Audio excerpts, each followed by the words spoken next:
Hey everybody, welcome to another episode with the Canning Nana. So today I'm going to show you guys how to make my favorite meal, stuffed peppers. And you can see this is the stuffed peppers that we got on sale that I showed you guys in a previous video. We're going to be using 1.5 pounds of that, which we probably are not going to be using the whole thing. Some of my bell peppers that I just got 3 days ago, and they are wrinkly. So we're going to be using these for bell peppers, for stuffed peppers. I am going to be using the sauce that I make from my Cento organic peeled tomatoes instead of my own sauce. It's a little bit easier, tastes a little bit different. And we're also going to be using some rice, which I've made.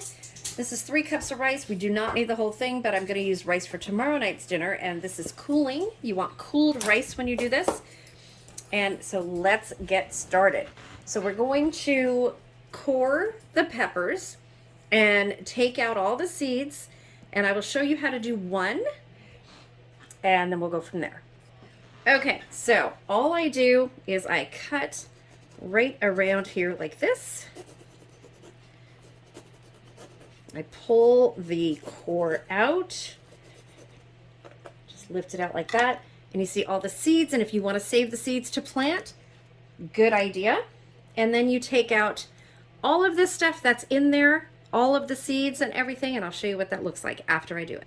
Okay, so the goal here is to have a hollow pepper to get all of the white pithy part out of the pepper so that you can fill it with your filling that you're going to make in just a second. I'm going to do that with all 4 of these peppers, and then we'll be back.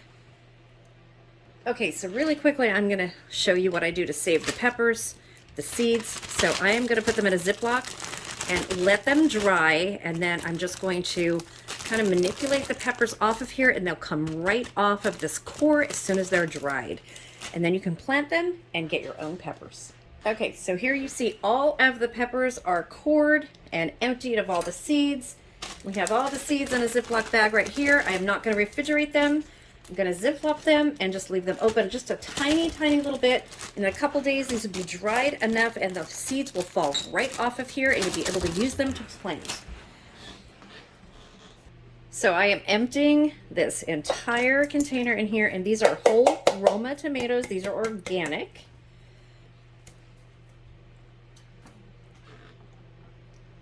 So I added a half a can of water to this mixture right here. Now we are just going to break apart the tomatoes and add seasoning. Okay, so this is really easy to do. You just use a potato masher or an immersion blender if you want to do that. Break these apart really well, and then we're going to add the seasoning. So I added water to the can because today I'm going to do these in the oven. Usually I do these in a pot filled with sauce and water, but you don't want to have these dry, and you do want some sauce to pour into your meat. So I'm going to be adding probably a little bit more water to this. And I don't know about you, but I like a little bit of tomato chunks in here as well. And this really gets nice and thick as you're cooking it as well. Okay, the seasoning that I'm going to be adding to this is some pepper. We like a lot of pepper. Oh, I forgot to add the garlic, or grab the garlic. I'm going to be adding some of my Italian seasoning. I'm just going to open this up and pour some in there, like a lot of that. And then some salt. You don't want it too salty. And let's go grab the garlic. Okay, so I've added some of the garlic to it. So now I'm just going to mix it in there just a little bit. And then we're going to leave it sit here while we do the meat mixture. So you just want to mix all of that together and let the flavors sit and absorb one another. Okay, to this mixture, I'm going to add some of the sauce, a little scoop or two, because we're going to wind up adding some water. And then I'm going to start adding some rice to this mixture.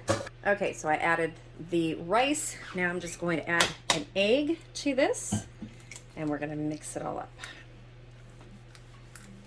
You want this to be really moist so it comes out delicious.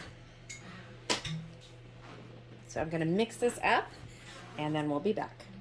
Okay, one thing as I'm mixing this up, the reason that you cool the rice is because if you don't, it's going to actually cook your meat, and you don't want to do that.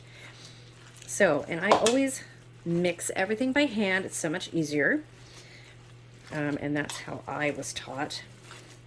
So you want to give a good ratio of rice to the meat mixture that you have. You don't want to have a whole lot left over. If you do, you can put it in a little casserole pan, a little casserole dish, and you can microwave it, put it in the air fryer, put it in the oven, put it in the refrigerator, and save it for the next day for lunch. And it comes out really, really good. Okay, I'm going to finish doing this, and I'll show you how we stuff the peppers. Okay, so while you're doing this, preheat your oven to 350. This is going to cook in there about an hour. Doesn't really take that much longer. You're actually cooking this in liquid, which you're going to then pour over your stuffed peppers, which is really good. So they will not take very long at all to cook. Okay, stuffing the peppers. We have the pepper here. We're just going to take our mixture and put it right inside here. And you can add more sauce to the mixture if you want to. But like I said, these are going to be cooked in sauce. So they are going to be nice and moist, however way you do this. You can also add some breadcrumbs if you'd like. Now, I usually fill it to there unless I have a lot left over, and then I just top it off on the top. Or, like I said, I put it in a little casserole dish. You just want to push along the edges in the inside and make sure that all the nooks and crannies are full. This is going to be more than just these 4 peppers that I have. Okay, we're going to put these in the pot, and I'll show you what to do next. Okay, so I just have a little bit here left, and instead of saving it, I'm just going to add it to the sauce right here. Just break it up a little bit, and then I'm going to add it to the pot. It will cook along with the sauce and everything. It'd be really, really yummy. You'll have like a meat sauce for your stuffed peppers. Okay, so I've added all the meat to this, and I'm just going to mix it. There's just kind of like you're scrambling eggs. Mix it in there like that, and then we're just going to add it to the pot.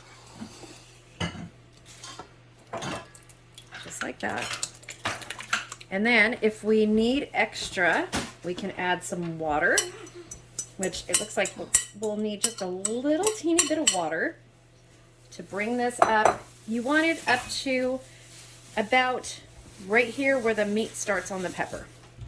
And this sauce is nice and thick, so it's going to be really, really good. Okay, so I am adding water. You can also add more sauce if you have more sauce. Okay, so here are the finished peppers. Whoops, and this one turned over. So sometimes they do that. You can cook them like that. That's fine. If you want to pour some of the sauce over the top, you can certainly do that. Just like this. And then again, we are going to bake this in the oven for about an hour, and they will be done. Okay, all that goodness in there, and I will show you guys the finished results as soon as it's done. And give you the word of the day, so stay tuned. Okay, so here is the finished peppers, what they look like in the pan coming out of the oven. And I will show you, we're just going to serve these, and we're going to have some artichokes with it since it's already got rice in there, and the pepper, vegetables, so we're just having another vegetable to go with it, and some sliced bread with butter, and that's it. Okay, and there you have it, you guys. So here is the stuffed pepper, and I put some of the tomato sauce over it. We have the buttered sourdough bread, the artichoke, and some garlic butter right there. Okay, simple dinner. Very easy and very delicious. Thanks for watching. So the word of the day is going to be stuffed pepper. Let me know if you've tried it. Let me know if you put something different in it. There's several ways that I make this with different ingredients, but this is the easiest way, and I was in a hurry tonight. Didn't want to stand too long, and this was perfect. And it is so delicious, so delicious. So let me know if you've ever had it. Let me know if you try this recipe. This is a recipe passed down from my mom, from my great-grandmother, and it's been in the family for many, many, many years. And I really haven't changed a thing except using different tomatoes. So I use my marinara sauce sometime, or canned tomatoes or fresh tomatoes that I cook down. You can make it any way you want. So enjoy. Please subscribe if you're not already subscribed, and please don't forget the word of the day to be eligible to win my giveaways, which are coming up soon. If you get a celebration symbol, please email me at thecanningnana@gmail.com, because that means you just won. So when you comment the word of the day, you will get a key, and that means that you are entered into my giveaways. Thanks for watching, you guys. More to come very soon. See you soon.